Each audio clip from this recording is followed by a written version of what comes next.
അളിയ ഓ നമുക്ക് യൂറോപ്പ് പോകണം കേട്ടോ. യൂറോപ്പാ? ഓളിയ എനിക്ക് റോമൻ സാമ്രാജ്യം കാണണമെന്ന് എനിക്ക് ഭയങ്കര ആഗ്രഹമാണ് പണ്ട് തൊട്ടേ. എന്താ നീ സാമ്രാജ്യത്വത്തിനെതിരാണ് അളിയ? ഒരു സാമ്രാജ്യം കെട്ടിപ്പടുക്കാനുള്ള ചങ്കൂറ്റമോ സാമ്പത്തിക സ്ഥിതിയോ ഉണ്ടായിരുന്നെങ്കിൽ നീയും 100% ഒരു സാമ്രാജ്യം കെട്ടിപ്പടുത്തേനെ. വർക്കല സാമ്രാജ്യം എന്നെ കൊണ്ട് പറയിപ്പിക്കില്ലേ നീ?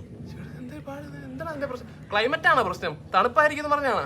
എടാ അതിന് നമുക്ക് ജാക്കറ്റ് മേടിക്കാലോ, അല്ലെങ്കിൽ തീ കായാം. തണുപ്പാണല്ലോ യൂറോപ്പിൽ പോകാനുള്ള ഒരേ ഒരു തടസ്സം ഇപ്പൊ നമുക്ക്. വേറെന്തൊരു തടസ്സം അളിയ? നിന്നെ രാവിലെ എന്താണ് അത്ര പിടിച്ചേർത്തി കടയില്? അത് മറ്റേ പറ്റു കൊടുത്ത് തീർക്കാത്ത വിഷയത്തില് അളിയ ഒരു സില്ലി മനുഷ്യൻ തന്നെ കേട്ടോ അങ്ങേര്.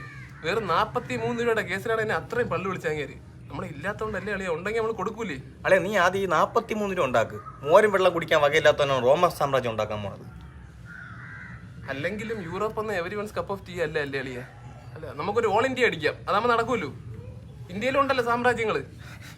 മുഗൾ സാമ്രാജ്യം, ചോള സാമ്രാജ്യം, മൗര്യ സാമ്രാജ്യം.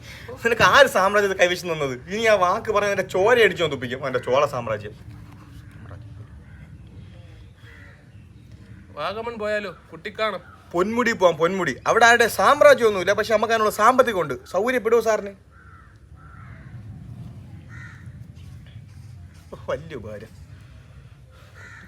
പൊന്മുടി പാക്കേജ് പോടാ.